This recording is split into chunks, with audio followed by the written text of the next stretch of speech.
Welcome. So, this is a session on Microsoft and Citrix VDI, and today I have with me Tony Sanchez from Citrix in the USA as well. And I moved from Australia about 2 years ago to go and work in Corp, so I'm in the Windows Server product team now. While Tony's rushing to get set up, because the last guys went a little late, I will start presenting, and he can get the plethora of laptops that he has behind the stage there running. It kind of looks like fairly ridiculous because we've got adapters on top of adapters, and he actually had problems at his hotel room where he browned out the room.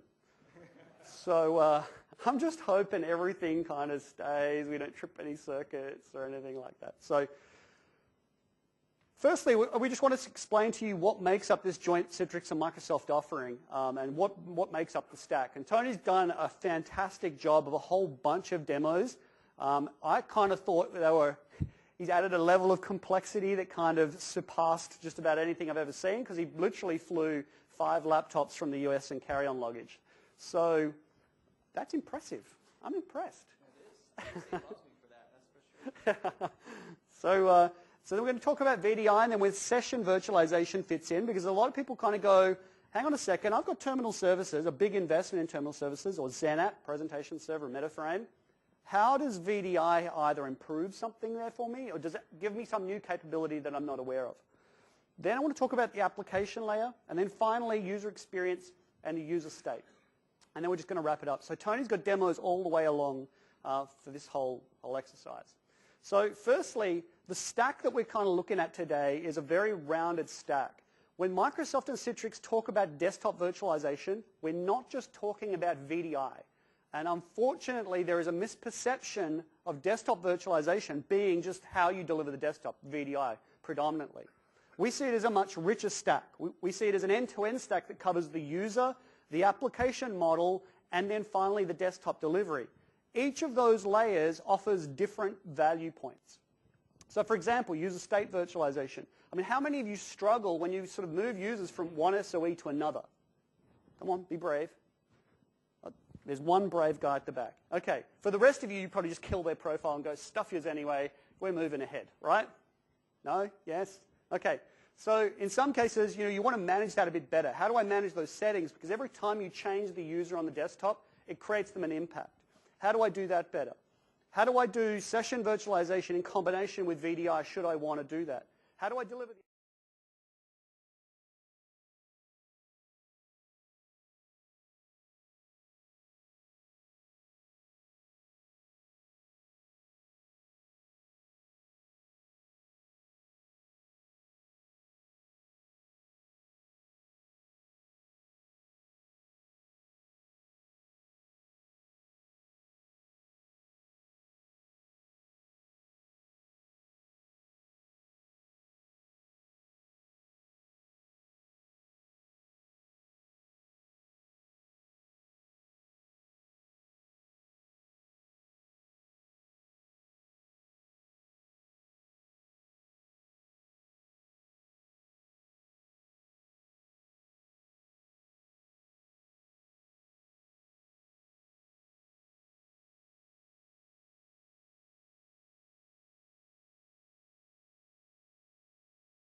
progress. Next thing we want to now do is the applications.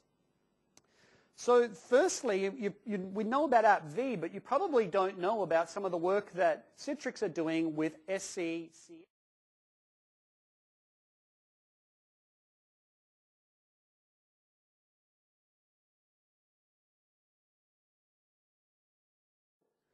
To connect the XenApp servers with the actual provisioning of applications. Because to date, provisioning an application on a XenApp server is actually a two-step process. Firstly, the guy who does the SCCM console goes in, goes, okay, yep, these apps need to be on the XenApp server, great, push them out, whether they're AppV or native installed app. Then you've got to go to the XenApp server, go into the console for the XenApp server and say, okay, yep, now I see those applications are installed. Now I'm going to go through the publishing wizard and go publish. The great thing with this connector now is it's all done with one pane of glass. I go into the SCCM console, I go and install the application like I would expect and target out to my XenApp servers, but then after that I could go straight into the publishing wizard and say publish this out straight to my XenApp server from one pane of glass. It becomes, instead of a two-step operation with two different consoles and probably two different admins, to one console that does the whole operation all in one go. On the integration requirements, you need to be using System Center Config Manager 2007 R2. You also need the XenApp Power and Capacity Management bits, and Tony will speak about that in a second. It does require PowerShell remoting on the XenApp farm to be able to call the publishing updates. And the connector actually installs on Server 2003 and later, so you can continue the investment you've already got with XenApp on the older versions of Windows. I'll let Tony just quickly talk about the Power and Capacity Management side, though. Definitely. So PCM is a function of XenApp Enterprise and XenApp Platinum. How many of you in here are XenApp Enterprise and Platinum customers that own that today?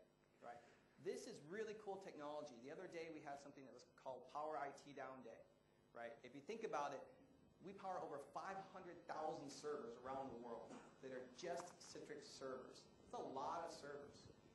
Do you think all the users every single day use those servers 24/7? Probably not. Right? There's a lot of cool things that you can get out of XenApp Enterprise and Platinum. One of them is called PCM, or Power Capacity Management. That's very powerful because what it says is, I know I'm a 24/7 shop, or maybe I'm not a full 24/7 shop. I'd like to go ahead and save some of my power resources because power is, it's a precious thing in a lot of different places. How can I shut down my XenApp servers on the fly when I know that my user load is equal to 0? And then how can I bring them up when it's 8 a.m. in the morning so that when I see a spike of users, I don't have to worry about running a script. I don't have to worry about calling anybody. My servers automatically turn themselves on the fly. That's really what PCM does. It's really some interesting stuff. It actually looks at variable metrics, and it says, okay, great. I know that this server, it's got a user load of equal to 5. I don't want to shut it down. I don't want to push any app updates to it because it's busy. Doesn't make a lot of sense, right? People are doing work. Don't interrupt what they're doing. Wait till it's after hours. Then do your IT maintenance. So PCM, in conjunction with SCCM, does some really awesome stuff. So instead of just saying, well, you know what, let's just kind of guess when we think they're off. Why don't we use PCM to intelligently take checks, look at a check user load, verify it's 0. When it's 0, engage SCCM, push the application to the XenApp server on the fly. That stuff in the past, in all of Citrix and Microsoft history, we could never, ever do before. That's game changing. What that does is it says, XenApp admins and enterprise, SCCM admins and enterprise, get together, go have a beer. Let's talk about how we can get these apps pushed together across the enterprise a lot faster and a lot easier than we ever could before. I came from a large enterprise of 90,000 employees. I never, ever knew my System Center guys because I was a pure Citrix admin. Now I have, if I was in those shoes again, the ability to go ahead and have those conversations, have those beers afterwards, get to know them on a better rapport because now we can say, listen, we can actually do these things together. We can jointly deliver applications to our users anywhere from any device. So what really makes sense, not just XenApp servers, which is where we push them to, but what if you have unmanaged devices, right, that are not Windows devices for whatever reason that is. Using this SCCM connector with XenApp says, okay, great, I'll push these applications in a hosted model to my Mac devices if I have them for whatever reason. That's the flexibility you see as a result of the joint development between Microsoft and Citrix. So that's one of the things we're going to go ahead and demonstrate. Awesome. So the next thing, obviously, is let's do a demo. Demo it. All right. Let's give it a shot. So we're going to bounce down to I don't know how we're going for time, though. We probably need a time check at some point. Anyone can tell me how much longer we got to go? 30 minutes? How many? 15? No. No. Cannot be. 15? You must be joking. You better hurry up. All Okay. right. 25 minutes. Yes. Yes. Got more time. More time. Good. All right. So, SCCM, raise your hand if you're in the audience, or if you're familiar with it, know how it works. Great. This is going to be something that's already familiar to you. Those of you that don't, this is going to be kick-ass because you're going to see something that you probably haven't seen before. In this demonstration, I've got SCCM open. What's really unique is that in order to make this work, there are a separate set of PowerShell command applets as well as a configuration extender, right? Some simple plugins we have that actually extend the SCCM console to allow people to do this, right? So again, keep in mind, you have to be a XenApp Enterprise and Platinum customer because you have to have power capacity management to make this work. Without that, you cannot use this technology. This actually came out about 2 months ago, maybe about 3 months ago, give or take. So what you see here is I have my site database. Inside here, I have my XenApp publications. Normally, if I was an SCCM admin, I'd go ahead and push out my apps normally as I would to my desktops. But I can't really touch my servers, per se. If there's XenApp servers, now you can. So this is exactly how I do it. I right-click on my XenApp publications, and now I'm going to go ahead and click XenApp Publication Wizard. To show you that there's nothing actually here, while this wizard pops up, I'm going to go over to my XenApp server. And those of you that are current Citrix administrators are familiar with this. This is XenApp 6, our newest release. As you can see here, I have a container created, config mgr, and inside here are 3 common published applications, right? There's no SCCM apps, right? I just have 3. So what you're going to see is a result of me actually running this PowerShell script and pushing these applications all the way from SCCM into the XenApp server. So the first thing it's going to ask me is give a display name. I'm going to go ahead and call it Notepad. I'll give it a config manager name. It's going to go ahead and automatically append that on the fly. Then I'm going to go ahead and click Next. This is kind of really awesome if you think about this. I can push apps that are already installed. I can push apps that are virtualized with app B. So now I go back to the idea of breaking apart my operating system and my applications because I can push an app B package all the way into my XenApp server from one single pane of glass. So to save time, because we're running short, I'm going to go ahead and click XenApp Installed Application. Now I'm going to go ahead and browse for that executable that I want to push out. I'll go ahead and choose Notepad to make this easy. I'll click Next. Now it's going to say, what sort of collection do you want to put this in? When I click Add, it's going to go ahead and enumerate not just what it sees in SCCM, but it's going to also go ahead and enumerate what it sees. You can see there's a script running in the background that's already timed. It's going to also go ahead and enumerate what it sees as well as Citrix containers once this pops up. Live demos, come on, respond. The PowerShell script's running. There we go. Perfect. All right. All right, so I'm going to scroll down to the bottom. There's my XenApp 6 farm. There's my servers, and here's my work groups. I'm going to push this application to a design silo that I have because I've siloed my particular XenApp servers based upon what role they do in my organization. Click OK. And I'll click Next. Now I'll assign it to whatever users I want because I want to be careful about who I assign it to. This looks very familiar. This process that you're seeing right here, all the way to the end, is identical, maybe minus a few steps, to what you would see when publishing the app in traditional XenApp. Right? So it's very, very easy to understand if you've never done this before and you're a System Center guy. I'll go ahead and publish out this to domain users. It's going to make a quick check, make sure it's a valid group on Active Directory. Then it's going to go ahead and take that domain user and apply it to the bottom field below. At this point, I'll click Next. It's going to say, okay, great. Where do you want to put this application? Because I want to make sure it's easy for the users to get it. I'll go ahead and say leave it in their Start menu. And I'll click Finish. Now, once I click Finish, at this point, nothing's going to happen, right? I just have this task that's ready to be executed from SCCM. But as you can see, because I have these configuration connector extenders installed, I have 3 PowerShell scripts that are already installed as a result of installing the agent for XenApp. Each of these do different things. Some of these synchronize the applications. Some of these actually check the program service. And the last one here actually checks the publication. He goes out, talks to SCCM, makes sure that everything's legit, and then he actually pushes the application into the XenApp server. So I'm going to right-click on this, and I'm going to run it. You'll see the PowerShell call making that PS remote exec call to my XenApp server, because we have to have these ports open, and we have to actually have this PowerShell command applet available in order for us to fetch and bring down these applications. So now that's done. If I go to my XenApp server, I refresh this console. You just saw Notepad push from SCCM to a live XenApp server, right? Again, a result of showing the partnership that Microsoft and Citrix have for joint development, for making it easy for customers to accomplish the same thing, delivering those applications and desktops to users. Now, just to connect the dots there, right? So I've got XenApp servers and I've got Xen desktop servers. So, sorry, Xen desktop VMs. So I could actually use, with Xen desktop, I could actually just publish out with AppV from System Center Config Manager straight into those Xen desktop boxes. Or I can actually publish to XenApp and then expose those applications inside the Xen desktop VMs as well, right? Absolutely. Right. Absolutely. Following that model, what we call FlexCast, right? What makes us unique, and this is a key differentiator between us, and I'll give you a company that's a competitor of ours, is that we do not believe wholeheartedly that VDI solves every problem. It doesn't. We believe that every customer needs choice. You need flexibility. The job that you do are not the same thing. I would guarantee it. You need different applications than you need. Why would I say VDI is going to solve that problem? It makes more sense for me to say, hey, you know what? You're a task worker. You're a power user. You're a medium user. Why don't I let you have just the applications you need as a task worker? Why don't, as a power user, I give you a full virtual desktop? That's really what FlexCast is about, because only you know your users. We don't know them like you do, so it's best to give you choices instead of just saying, this is all you get to solve your problem. It's VDI. Okay, we better skip ahead, Tony. Okay, go ahead. So I think we need to skip on the buttons.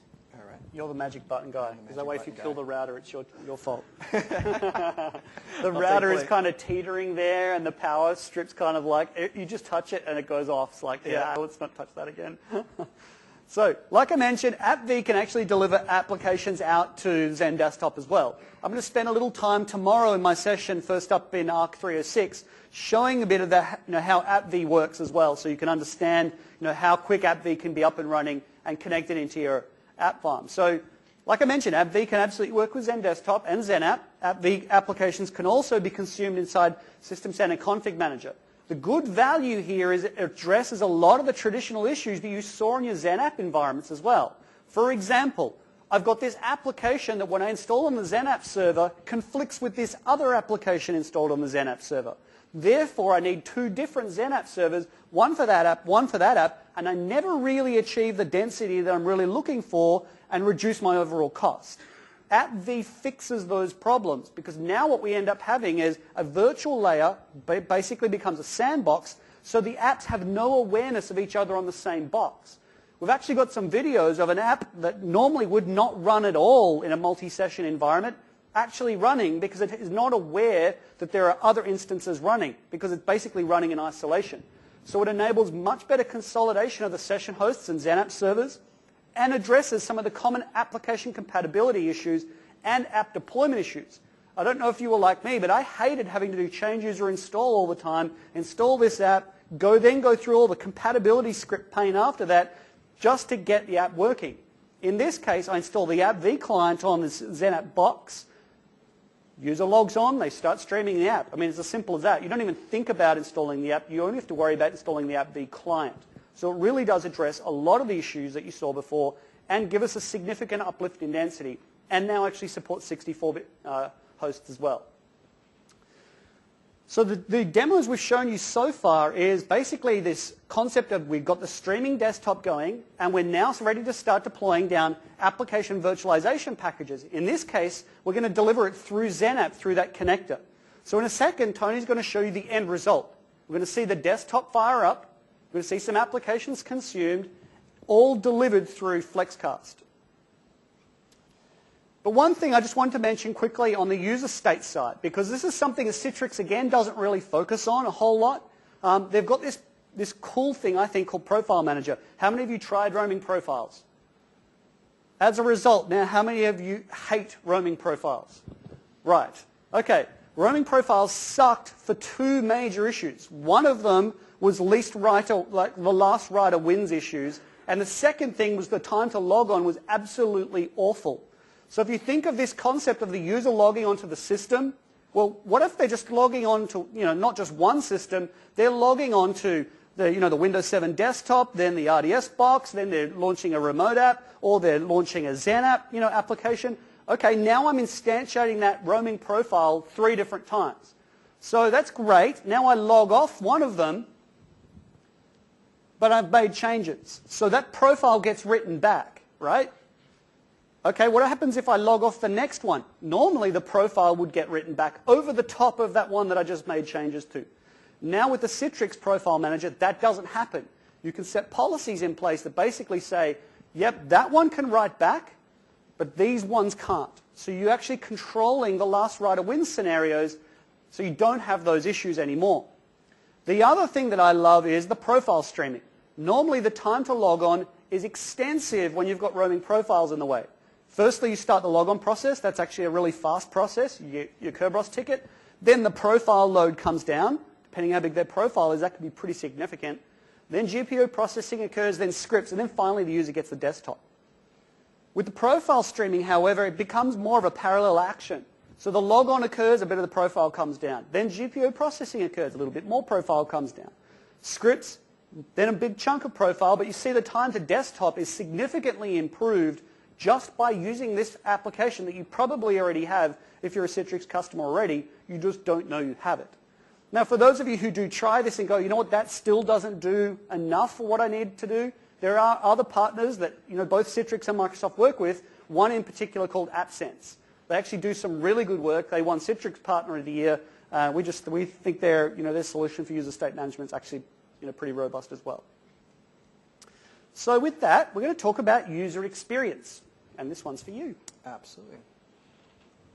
So what makes ZenDesk, again, really unique, other than the fact that we handle a lot of awesome things with common image management, is the fact that we use something called HDX. Right? HDX, fancy marketing term, plain and simple. Don't confuse that with anything else. HDX is a series of different technologies that Citrix has built over the last 21 years, from when we started all the way back with WinView, a long, long time ago, up until today. What HDX really focuses on is giving that user in a virtual desktop an experience that is as close to a physical desktop or better. Because the result is when you're doing VDI, if the user experience sucks, your project will fail. I guarantee you, if they hate it, they will reject it and they will not use it. Just as with any other application. You can't treat VDI any different. It has to be a great user experience, whether it's on the LAN or whether it's on the WAN. So with HDX, we focus on a lot of key things that make it really unique. As you can see here, I've got a webcam. I've got a headset for OCS. Simple things like this that make it a lot easier for user.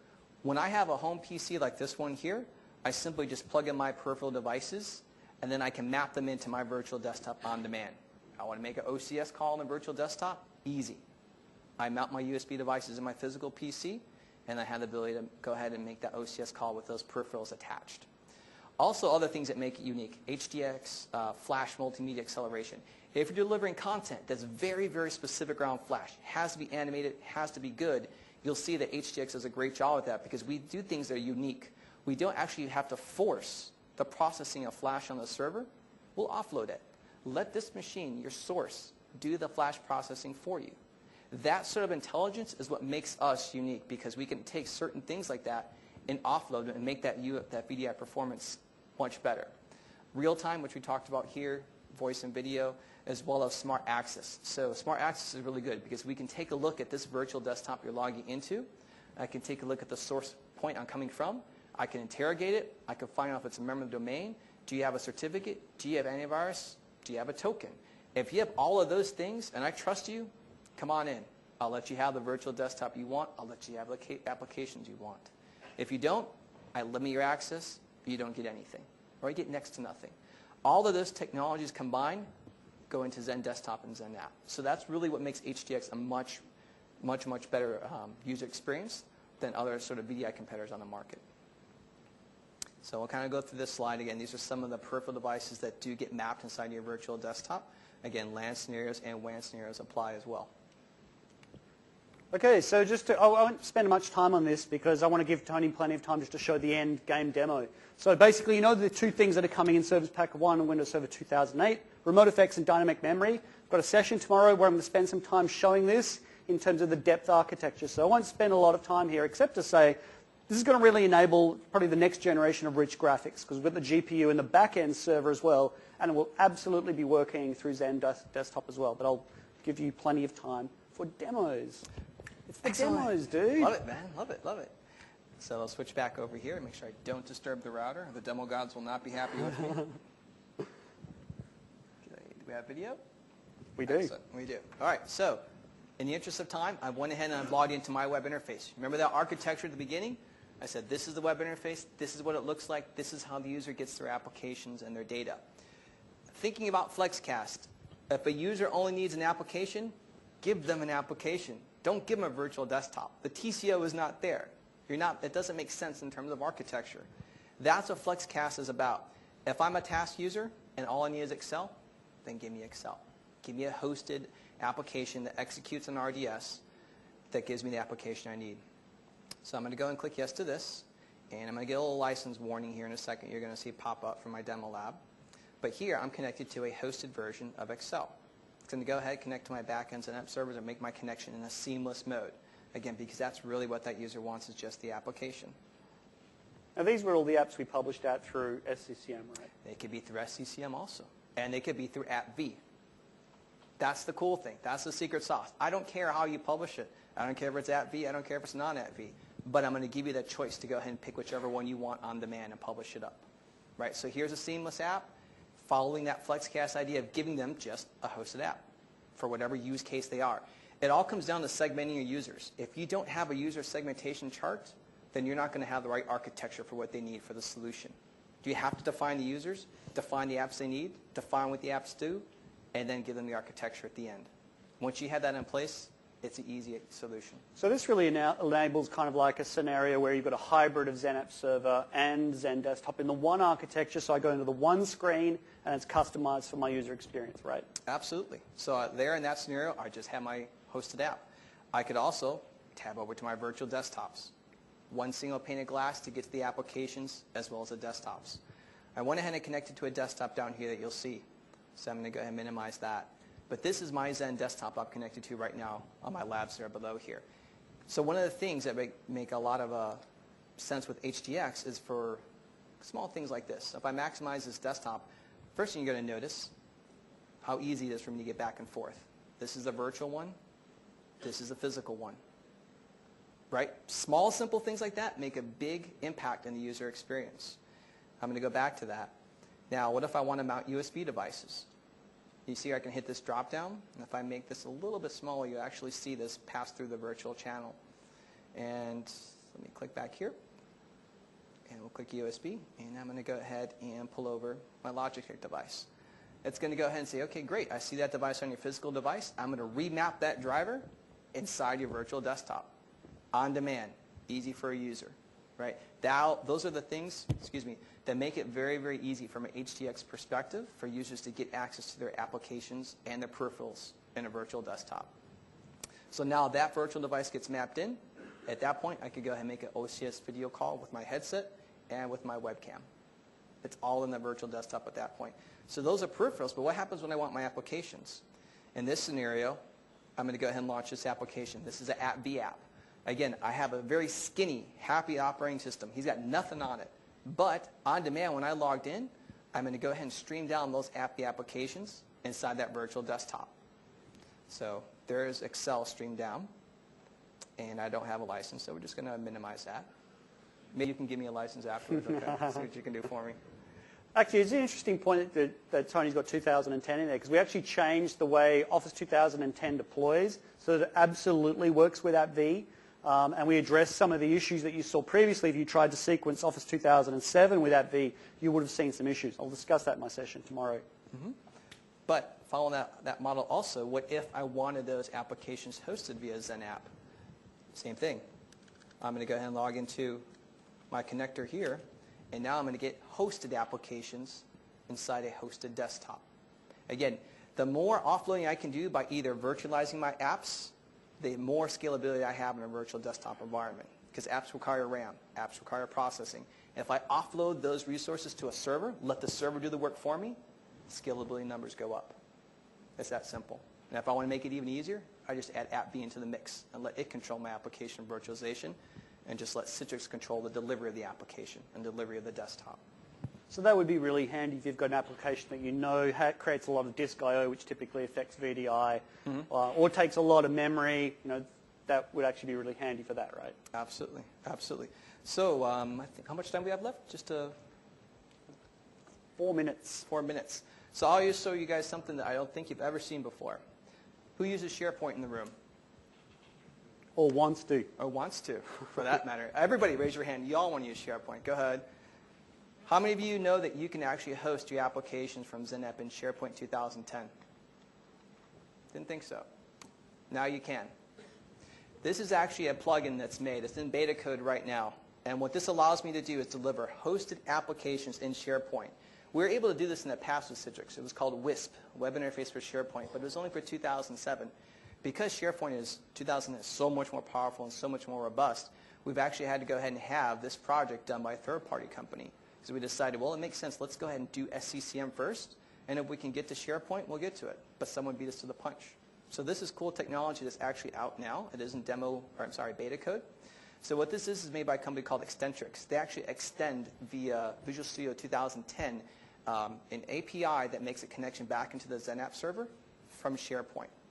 So if I go ahead and log in, I'm going to log in with my administrator username, put in my password and my domain. It's going to go ahead and enumerate the applications from XenApp. Now think about this. Not only am I enumerating my XenApp apps, I just enumerated what I did in SCCM at the same time. One single pane of glass, pushing my applications anywhere the user goes. Because that's what it's all about. It's making the apps and the desktops follow the user.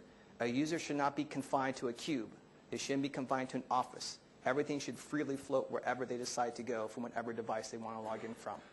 Right? And that's sort of the development and sort of technologies you see from Citrix and Microsoft. So here are my applications from XenApp.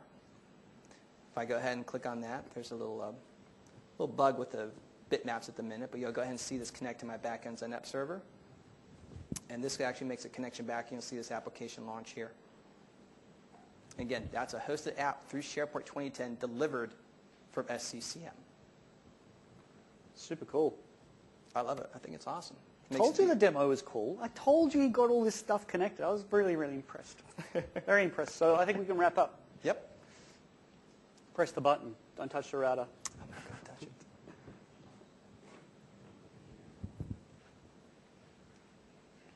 Okay, so Citrix and Microsoft, we're actually, really strong together now.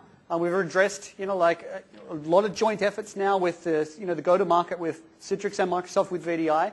Citrix has been #1 in VDI for quite some time now, and really building on top of the Microsoft platform. We've got a really great, joint relationship, between them and us. So you'll get a great user experience. Management, we think, is really, really important. More and more customers I talk to, that come into, our executive briefing center in Redmond are saying management is where it's at for them. They want, single points of management and integrated management right throughout their platform. And of course, it's pretty cost effective as well. When you look at the total licensing offering, it's, really great value for what you're getting. So with that, I think we've probably got about 2 minutes for a Q&A. I don't know how much time we got left. It says 3:52. We started at 2:55, right? 2 minutes. We do have 2 minutes. So, any questions in 2 minutes?